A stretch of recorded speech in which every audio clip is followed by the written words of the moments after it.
Stuart, Yes. do you have any advice for somebody who's going through a somewhat challenging period with uncertainty and a lot of change? How they can use that situation to go deeper with their connection with higher spirit and not go into fear and doubt? Well, honestly, I don't think they have any choice in the matter. I mean, if you enter what you call fear and doubt, and you start beating yourself up and getting afraid and frightened, in the sense, it does nothing but destroy any potential for growth in yourself. If you go deep enough in yourself and you connect with a higher energy, I mean, look, what you're going through is nothing out of the ordinary. I mean, it's, there's big changes taking place in your life. Big changes always threaten people, and you have to understand that sometimes in life, you got to take a chance.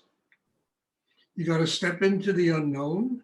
You got to really open your heart and understand, that the way to deal with this kind of change is through really connecting your consciousness with a transcendental energy that'll give you the strength to get through it.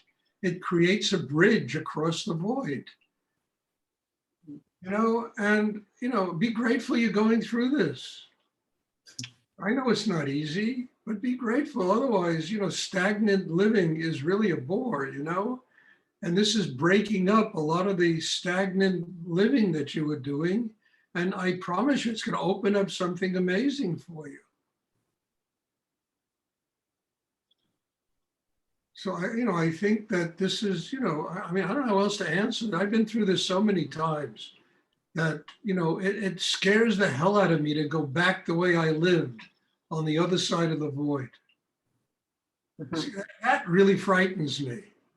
Not the change, not the unknown, not the, what will it be and can I control it and can I, it's going back is what really scary. That's what makes me go forward. Mm-hmm. And the big problem you have is, can you control it? You probably have controlled everything since you were 4 years old. And now you're, it's beyond your control. And it really is an opportunity to do something extraordinary with your life.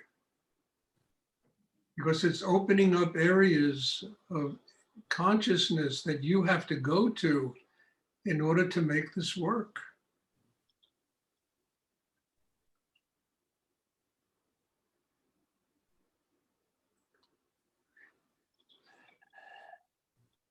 I mean, the thing that always inspired me to move forward was the fear that I'll continue to live the way I was living in the past. It always used to shake me. No, I mean, better to step into the unknown, take some chances, make a few mistakes.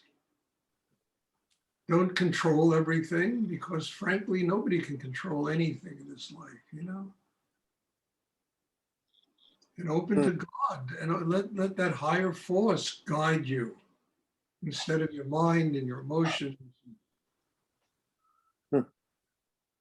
And to recognize, look, at some point in all of our lives, we got to let go of everything anyway.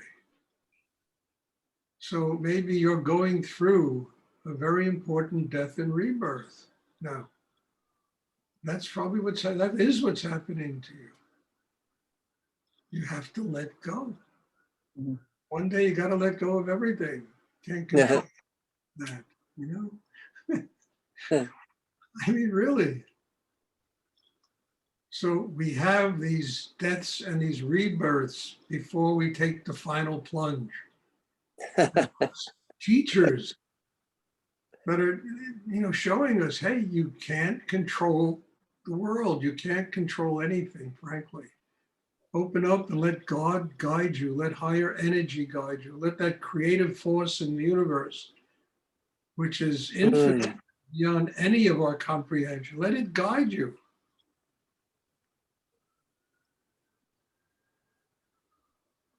I mean, I had a period of my life, I'll never forget it, my whole life. I mean, had this huge situation in ashram and, big, not an ashram, but a meditation.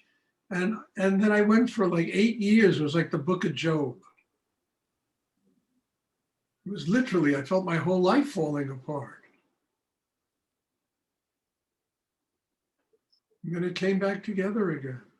And what enabled it to come back together again was a complete and total faith in a higher force in the universe.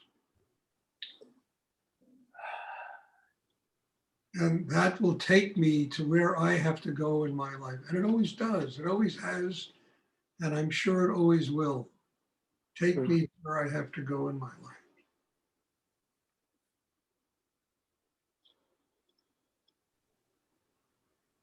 And most of this is all about money anyway. Really, it's always about money. And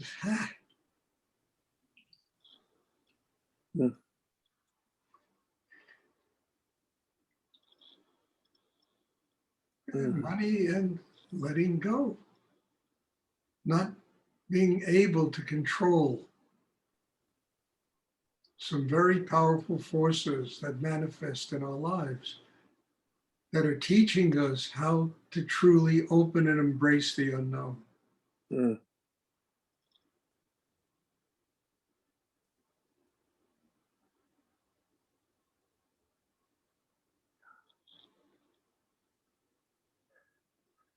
honestly, look, Tony, it'll make you very strong going through this, much stronger in a deeper, more profound way than the kind of strength that you have and live with in your life.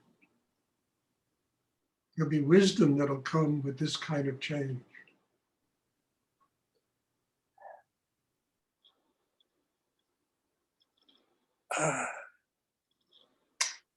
Thank you.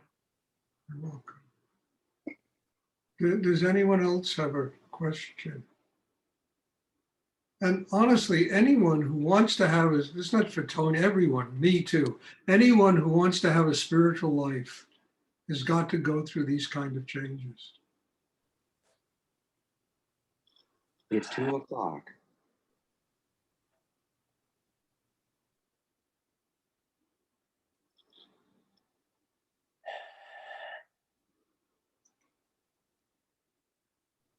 Does anyone else have a question you would like to ask?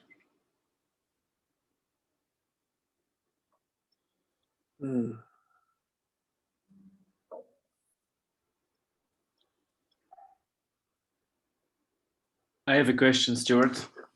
Yes, Paul. It's a bit maybe the same kind of question, like a lot of times, but if there's one thing I cannot control, it's my mind, for real. It is really, I mean, there is, at the other hand, there's the wanting to put my attention on my hara, and at the other hand, there is my mind who's pulling me towards ambition, about ideas, about plans. And I know it is not a good thing to be in this mind and to all the time being controlled by it, but it is very difficult for me to let it go and to go into the hara and to, Well, and I just ask also, Stuart, if maybe my need is not so big enough or so. Voila, I'm curious. that could be possible, but look, what I talk about takes years of training. Mm-hmm. It's not something that you just do. You have to recondition your whole inner life. Look, when I was younger, I spent my mind, my emotions, they controlled everything. Sexual energy controlled everything. It made me crazy. But years of doing it and working on myself and getting that kind of training, that's what really gives you the capacity to do what I'm talking about. I mean, look, you spend a lot of your life in the theater. It takes training to be in the theater. You can't just step out on a stage. You have to get years of practice and training and working on yourself and learning your craft. And this is no different. Because look, I know I studied acting when I was younger. And to be on the stage, you have to be focused in the moment. If you're on the stage thinking about, 70, you understand, the play is not going to work. You have to be focused in the moment. That takes training, takes years of training to be able to build that kind of capacity. This is the same thing. You have to have patience, and you keep working at it, and eventually it will come. And, there's nothing wrong with having ambition, but while you're meditating, try to leave the ambition outside the room, and stay focused. And then you'll get real ambition, because then that higher energy, the real inspirational force in life will flow through you.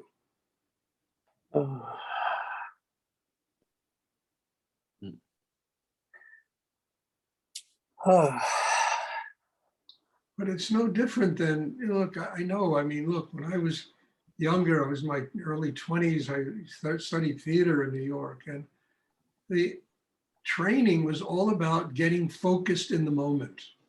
This is what the teacher focused on, teaching every person in that class how to get focused. You are a living energy on the stage. You're not superimposing and creating some false character. You are a living person on that stage. And, that's so close to what I teach. Being a living person on life's stage, and not in your head all the time. And because ultimately all that stuff in the head, it just eats up all your energy. It just consumes you. It's like cannibalizing yourself. Eats up all of that thinking, eats up even the ambition. I know when I've written books, the best books used to come when I never thought about them. It just used to flow through me. That's when the books really got good. When it just flowed through. And, so I think, excuse me a second. I think that the analogies are very close between the creative arts and the practice of inner work. Then I have a little follow-up question, Stuart. I talked also a little bit about the need. In theater, they also talk about need. Can you maybe talk about more about need, and is there a possibility to deepen the need, or is it just there or not? No, the need gets deeper, The more you open, the need gets deeper, and the deeper you're willing to surrender inside yourself. Yes. When I first started out doing this, I had a need to do it. I was also pretty shot loose, messed up young man. But I had a need for a spiritual life. And it was through the practice with Rudy and through the meditation that need went deeper and deeper till at this point in my life, look, I have a very interesting life, and but everything has been surrendered towards having a spiritual life, and it makes all the rest of my life possible. That's what I keep telling people. You have to go to where that source of energy is. And the need is beyond need now. It's just my life,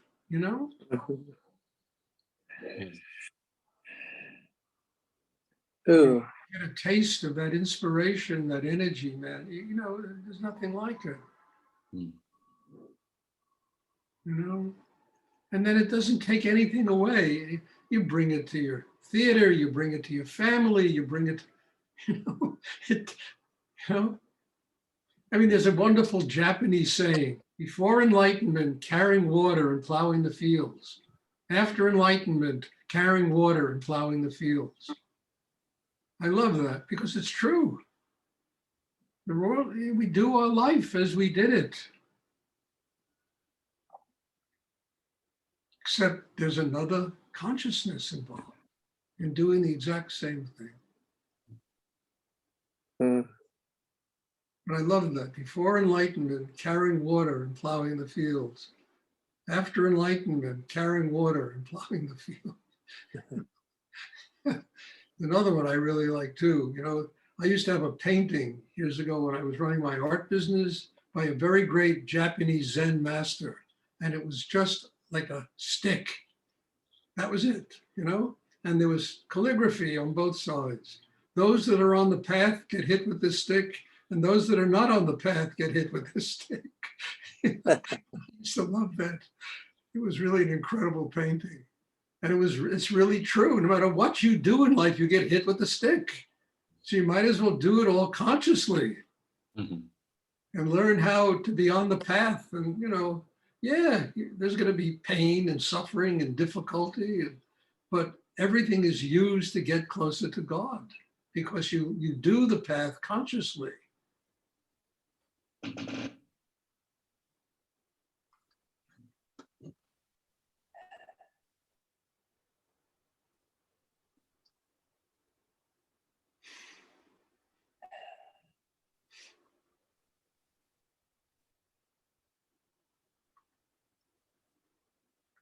Does anyone else have a question they would like to ask? Thank you, Stuart.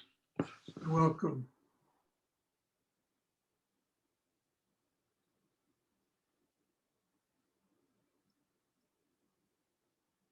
Okay, there are no more questions.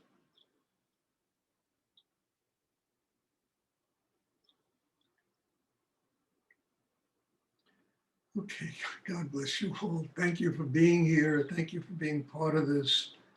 And I mean, look, every time I come to these, I grow, my life expands. I learn new things that are old things sometimes, you know, and I'm very grateful to each and every person that attends these classes.